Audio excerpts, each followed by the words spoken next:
حضرت ابو سعید خدری رضی اللہ تعالی عنہ فرماتے ہیں ان ابی سعید الخدری رضی اللہ تعالی عنہ ان رسول اللہ صلی اللہ علیہ وسلم قال من قال رضیت باللہ ربا وبالاسلام دینا وبمحمد رسولا وجبت لہ الجنہ۔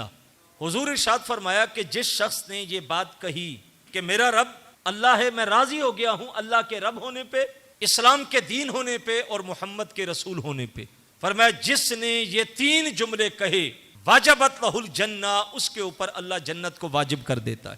اس نے یہ کہا کہ میرا رب اللہ ہے، یہ کہا کہ میرا دین اسلام ہے، یہ کہا کہ میرا رسول محمد ہے، لیکن صرف زبانی نہیں، اس نے عمل سے اس دعوے کو ثابت بھی کیا کہ میرا رب اللہ ہے۔ میں اور آپ دیکھیں کہ ہم جو کچھ کر رہے ہیں، کیا ہمارا عمل بتاتا ہے کہ ہمارا رب اللہ ہے؟